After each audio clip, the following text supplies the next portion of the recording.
Good morning. तो सुबह सुबह की ये जो शुरुआत है, इन जैसे पक्षियों की आवाज़ और पक्षियों के साथ अगर हो जाए तो क्या बात है। क्योंकि मेरा घर जो है सिटी में होते हुए और क्राउडेड एरिया में होते हुए भी, मतलब आप देख सकते हो पीछे जो है मार्केट ही शुरू हो जाता है, लेकिन मेरा घर का जो ये मार्केट का पीछे वाला जो हिस्सा है ना, वो थोड़ा शांत सा रहता है। और सुबह सुबह का जो टाइम होता है वो बहुत ही शांत होता है। और जब भी मेरी नींद खुलती है तो इन पक्षियों की आवाज़ से, क्योंकि घर के पीछे जो है मार्केट है, लेकिन मेरे घर के सामने बहुत बड़े बड़े ऐसे पेड़ हैं। जो कि आप सबको पता है बेंगलोर एक गार्डन सिटी है, तो बेंगलोर में बहुत ही बड़े बड़े पेड़ लगाए हैं, जो कि इस बेंगलोर सिटी की सुंदरता बढ़ाते हैं। तो ये जो बड़े बड़े पेड़ हैं, इन्हीं के कारण इनमें बहुत अलग अलग पक्षी, स्क्यूरल, वो सब होते हैं। और उसी के कारण ना इन पक्षियों की कलकलाहट ऐसी आती रहती है। तो आज मैं आपको एक मज़ेदार किस्सा सुनाने वाली हूँ, क्योंकि जो मेरे साथ हुआ है। मैं जब भी कहीं घूमने जाती हूँ तो आप लोगों को भी पता होगा, जो गार्डन करते हैं उनका ध्यान पूरा अलग अलग पौधे, हरियाली और फूलों की तरफ होता है।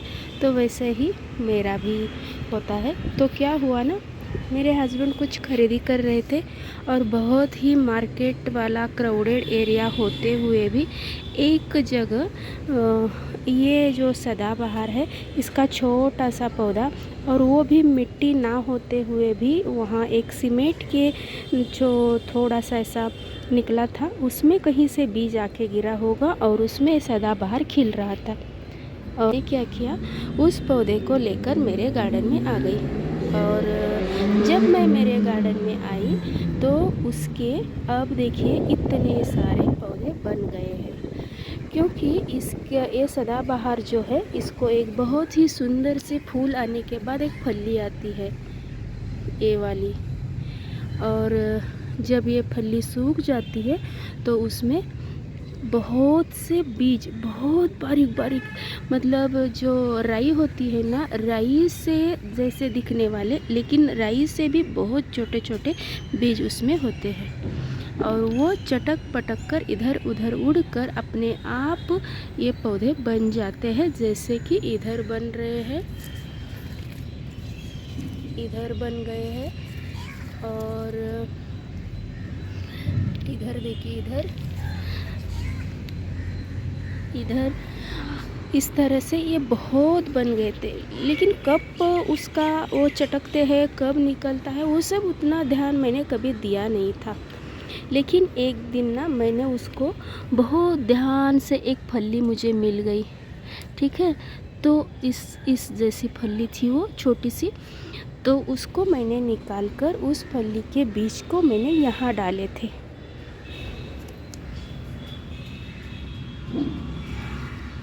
और देखिए, देखते ही देखते सदाबहार के इतने सारे पौधे अब तैयार हो गए हैं। क्योंकि मैंने कभी भी सदाबहार के पौधे को ऐसे बीज से तैयार नहीं किया था।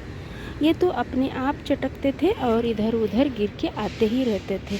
मुझे कभी, एक बार मैंने प्लांट लेके आई तो कभी उसकी कमी नहीं लगी, और अपने आप आने के कारण मैंने कभी ध्यान भी नहीं दिया था।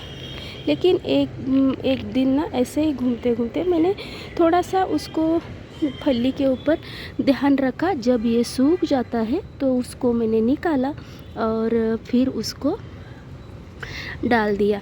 और देखिए कितने सुंदर आ गए हैं वो बीज से प्लांट। अब उसको ना जैसे ही बड़े हो जाएंगे, तैसे मैं यहाँ उसको कैसे शिफ्ट किया है ना, देखिए इधर तो अपने आप आ गए हैं।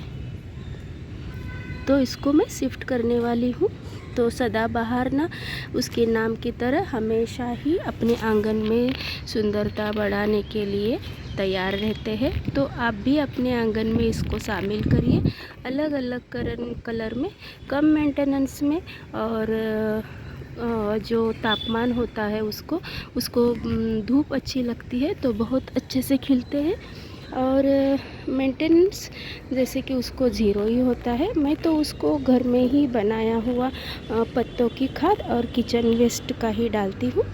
तो यही आपके साथ शेयर करना था कि सदाबहार नाम की तरह हमेशा ही बहरता रहता है, तो उसको अपने गार्डन में शामिल करने के लिए।